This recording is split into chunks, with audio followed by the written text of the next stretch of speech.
दोस्तों, तो आज की वीडियो में जानेंगे यूपीएससी मेंस एथिक्स 4 के लेक्चर नंबर 22 के बारे में, मार्क्स थिंकर्स के बारे में। तो मार्क्स न्यायपूर्ण समाज का निर्माण चाहता था और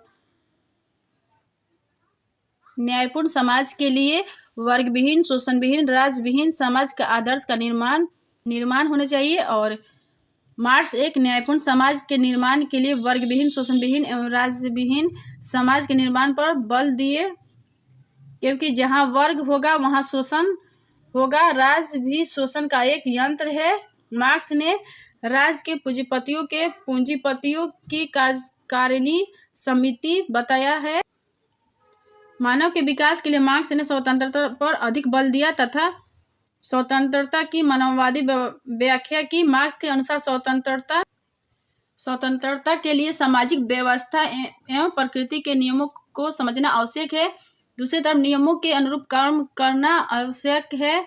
जैसे प्रकृति ने मानव को उड़ने की स्वतंत्रता नहीं दी, किंतु मानव ने गुरुत्वाकर्षण के नियम को समझकर उसके अनुरूप यंत्र का निर्माण करके उड़ने की स्वतंत्रता पाली। तो इस स्वतंत्रता के लिए मानव को संघर्ष करना पड़ा।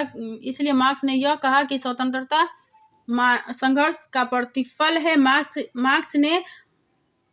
मार्क्स के अनुसार यदि समाज के नियम को समझ लिया जाए तो स्वतंत्रता का विस्तार संभव है। जैसे समाज के यह नियम है कि जहाँ वर्ग होगा वहाँ शोषण होगा, अतः शोषण को समाप्त करने के लिए वर्ग को समाप्त करना आवश्यक है। इसके लिए मार्क्स ने हिंसक क्रांति की वकालत की। मार्क्स के अनुसार पूंजीवादी व्यवस्था में स्वतंत्रता गरीबों के लिए संभव नहीं है, क्योंकि पूंजीवादी व्यवस्था में एक गरीब अलगाव का शिकार हो जाता है। प्रत्येक व्यक्ति अपनी क्षमता अनुसार कार्य करेगा और आवश्यकता अनुसार प्राप्त करेगा। तो इस कथन से सीख मिलती है प्रत्येक व्यक्ति की आवश्यकता पर ध्यान देना चाहिए, क्योंकि सबकी आवश्यकता अलग अलग है। यदि क्षमता के अनुसार वितरण की बात की गई तो कुछ लोग विकास से वंचित हो जाएंगे। जैसे दिव्यांग, वृद्ध एवं छोटे बालक की क्षमता कम होती है। दूसरा है समाज के कमजोर वर्ग को सहायता मिलनी चाहिए। और एक न्यायपूर्ण समाज के निर्माण के लिए अवसर की समानता को मूर्त रूप देना आवश्यक है। इसके लिए क्षमता के बजाय आवश्यकता पर ध्यान देना चाहिए। और अब्राहम लिंकन में देखेंगे तो काम को धर्म की तरह माना और काम का वर्गीकरण उच्चता एवं निम्नता के आधार पर गलत माना। और तीसरा पॉइंट है दास प्रथा के विरोध किया, अर्थात मानव के शोषण को अनैतिक माना। लिंकन कार्य वर्ग को धर्म मानते थे और काम कोई भी हो सभी आजीविका का साधन है और मनुष्य के द्वारा ही संपन्न किए जाते हैं। काम को धर्म मानने से कार्य के प्रति समर्पण का अभाव पैदा होता है, लोग कर्तव्यनिष्ठ हो जाते हैं। लिंकन ने सभी कार्यों को समान महत्व दिया और कार्य का वर्गीकरण उच्चता एवं निम्नता के आधार पर नहीं किया, किंतु भारतीय समाज में कार्यों का उच्चता एवं निम्नता के आधार पर विभाजन दिखता है। निम्न कार्य करने वालों को सम्मान नहीं दिया जाता है। जैसे रिक्शा चलाना एक निम्न कार्य माना जाता है तथा पढ़ाना एक उच्च कार्य माना जाता है।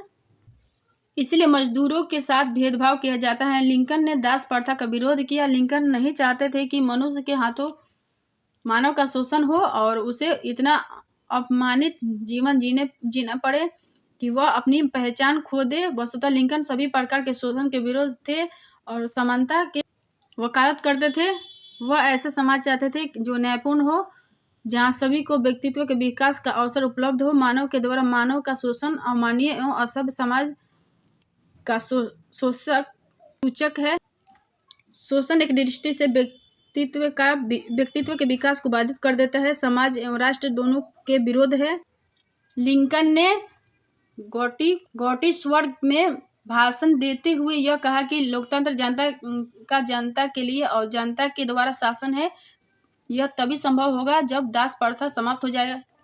मनुष्य को अपने आत्मसम्मान के साथ समझौता नहीं करना चाहिए, क्योंकि आत्मसम्मान के साथ समझौता एक दृष्टि से व्यक्ति के स्वतंत्रता को छीन लेता है, जिससे व्यक्तित्व का विकास बाधित हो जाता है। पॉइंट भी है आत्मसम्मान के साथ समझौता करने के लिए आत्मविश्वास में कमी आती है। परिणामतः महत्वपूर्ण निर्णय लेने एवं कदम उठाने में अपने आप को असमर्थ पाता है। और पॉइंट सी है, आत्मसम्मान को बेचने वाला व्यक्ति गलत बात का विरोध नहीं कर पाता है क्योंकि उसका अंदर साहस का संचार नहीं होता है और ऐसे लोग समाज के बेहतर मार्गदर्शन एवं नेता साबित नहीं हो पाते हैं। भारतीय प्रशासनिक व्यवस्था में अनेक प्रशासक ऐसे हैं जो आत्मसम्मान के साथ समझौता कर लेते हैं, परिणामस्वरूप सही निर्णय नहीं ले पाते हैं तथा गलत बातों का विरोध भी नहीं कर पाते हैं। ऐसी स्थिति में समाज के विकास को प्रोत्साहित करने की भूमिका समाप्त हो जाती है। लिंकन के अनुसार सबसे मूल्यवान व्यक्ति स्वयं है और उसका व्यक्तित्व सबसे बड़ी पूंजी है। इसलिए पूंजी के विकास के अर्थ है अपने व्यक्तित्व का विकास करना। इसलिए प्रत्येक व्यक्ति को अपने व्यक्तित्व का निरंतर विकास करना चाहिए। इसके लिए नैतिक मूल्यों का समावेश करना होगा। व्यक्तित्व का विकास जैसे जैसे होता जाएगा वैसे वैसे वह व्यक्ति मूल्यवान होता जाएगा। एक मूल्यवान व्यक्ति अपने आत्मसम्मान के साथ समझौता नहीं करता है, विषम परिस्थितियों में सच कहने से नहीं डरता है तथा सत्ता प्राप्ति के बाद भी उसकी विनम्रता बनी रहती है। जोसेफ बल्टर में देखेंगे तो जोसेफ बल्टर एक अंतःप्रज्ञावादी दार्शनिक है। बल्टर के मूल सिद्धांत इस महत्वपूर्ण मान्यता पर आधारित है कि मानव स्वभाव के अनेक पक्ष हैं और मनुष्य के आदर्श जीवन के लिए ये सभी उचित सीमा में आवश्यक एवं वांछनीय है। ये सभी में एक संबंध है और इस संबंध के आधार पर बटलर ने मानव के विभिन्न पक्षों को अनेक भागों में विभाजित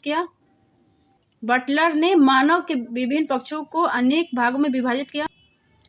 पॉइंट 1 है विशिष्ट प्रवृत्ति। तो बटलर के अनुसार प्रत्येक व्यक्ति में पक्ष विशिष्ट प्रवृत्तियां होती हैं जो उससे किसी विशेष समय में कोई विशेष कार्य करने के लिए प्रेरित करती है। जैसे भूख, प्यास, क्रोध, सहानुभूति विशिष्ट प्रवृत्तियां हैं। यह विशिष्ट प्रवृत्ति समय के प्रति एवं दूसरों के प्रति भी होती है।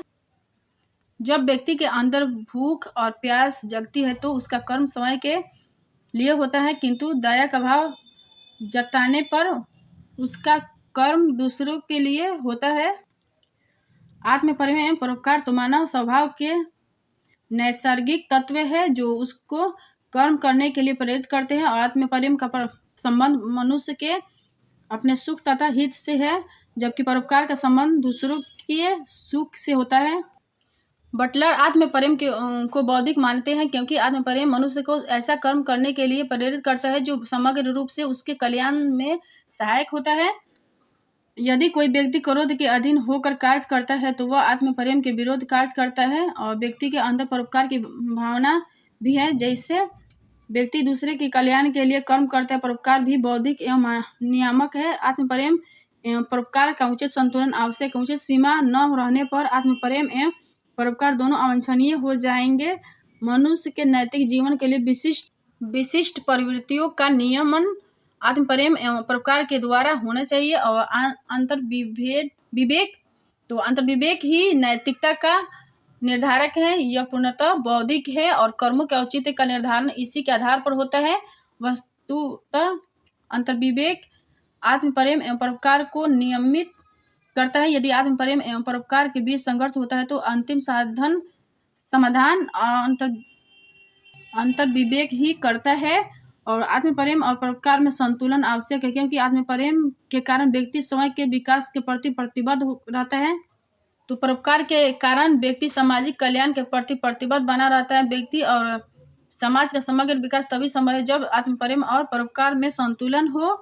और पॉइंट बी है, यदि आत्मप्रेम और परोपकार में संतुलन उत्पन्न हुआ तो या तो व्यक्ति स्वार्थी हो जाएगा या केवल समाज के लिए कार्य करेगा और स्वयं के विकास की उपेक्षा कर देगा, या ऐसी स्थिति में समाज का समग्र विकास नहीं हो पाएगा। रॉल्स का न्याय सिद्धांत। तो रॉल्स ने प्राथमिक वस्तुओं के न्यायपूर्ण वितरण की बात करते हैं और रॉल्स का न्याय सिद्धांत। तो रॉल्स के अनुसार न्याय की समस्या प्राथमिक वस्तुओं के न्यायपूर्ण वितरण की समस्या है और प्राथमिक वस्तु में अधिकार एवं स्वतंत्रता आएगा और शक्ति एवं अवसर और आय एवं संपदा और आत्मसम्मान का साधन। तो ये प्राथमिक वस्तुओं में ये सब आएंगे पॉइंट। रॉल्स ने एक बेहतर एवं न्यायपूर्ण समाज के लिए न्याय का सिद्धांत दिया जो इस प्रकार है। तो पहला है समान स्वतंत्रता का सिद्धांत। तो प्रत्येक व्यक्ति को सबसे विस्तृत स्वतंत्रता का ऐसा समान अधिकार प्राप्त होना चाहिए जो दूसरों की वैसे ही स्वतंत्रता के साथ मिल सके। और दूसरा पॉइंट, सामाजिक एवं आर्थिक विषमता इस तरह व्यवस्थित की जाए। तो इसमें कुछ पॉइंट आ जाएंगे। तो पहला है पॉइंट ए, इससे न्यूनतम स्थिति वाले लोगों को अधिकतम लाभ हो सकेगा। पॉइंट बी है, ये विषमताएं उन पदों एवं स्थितियों के साथ जुड़ी हो जो उचित समानता के शर्तों पर सबके लिए सुलभ हो। कुछ मामलों में लोगों की समान स्वतंत्रता में कटौती की जा सकती है। इसकी अनुमति केवल इस शर्त पर दी जा सकती है कि इससे स्वतंत्रता के कुल मात्रा में वृद्धि होनी चाहिए। एक प्रशासक के लिए रॉल्स का न्याय सिद्धांत अत्यधिक महत्वपूर्ण है क्योंकि में कुछ पॉइंट आ जाएंगे। पहला है, एक प्रशासक नीति के निर्माण में परामर्श देता है तथा नीतियों का क्रियान्वयन भी करता है, किंतु नीति का निर्माण में परामर्श देते समय समान स्वतंत्रता को महत्व देना चाहिए। और दूसरा पॉइंट है, एक प्रशासक को सामाजिक एवं आर्थिक विषमता इस तरह से व्यवस्थित करना चाहिए कि अधिकतम लोगों को लाभ हो सके तथा अवसर के समानता सबके लिए मूर्त रूप ले सके। तीसरा पॉइंट है, पूंजीवादी व्यवस्था में संसाधनों का केंद्रीकरण बढ़ता जा रहा है। अधिकार एवं स्वतंत्रता शक्तियों का एवं अवसर का न्यायपूर्ण वितरण नहीं हो पा रहा है क्योंकि पैसे वाले लोग अपने पक्ष में शक्तियों को केंद्रित कर लेती हैं तथा गरीब वर्ग का आत्मसम्मान खंडित हो जाता है क्योंकि गरीब वर्ग आजीविका के लिए अपने स्वाभिमान को बेच देता है। इसलिए इस पूंजीवादी व्यवस्था में रॉल्स का न्याय सिद्धांत अत्यधिक महत्वपूर्ण हो गया है। रॉल्स के न्याय सिद्धांत को स्पष्ट करें। ये क्वेश्चन है, क्या अन्याय को तभी सराहनीय माना जा सकता है जब उससे बड़े अन्याय से बचना क्योंकि। तो इस क्वेश्चन के आप लोग कैसे लिखेंगे, एक सीमित पैमाने पर अन्याय को सहकर समान स्वतंत्रता को मूर्त रूप दिया जा सकता है और न्यायपूर्ण समाज के लिए का एक निर्माण संभव है। जैसे नेल्सन मंडेला ने ब्रिटिश सरकार ने अन्याय को सहन किया ताकि अफ्रीकी समाज रंगभेद से मुक्त हो सके। और दूसरा पॉइंट है, यदि संपूर्ण समाज के कल्याण के लिए कुछ लोग अपनी कुर्बानी देते हैं तो यह उचित है। उसे महात्मा गांधी ने सरकार द्वारा दी जा रही है प्रताड़ना स्वतंत्रता की मात्रा में वृद्धि हो सके। और किरकेगार्ड विचारक में देखेंगे लो तो सत्य आत्मनिष्ठ है, अर्थात सत्य को सभी जाना जा सकता है जब सत्य मेरे अंदर जीवंत हो जाए।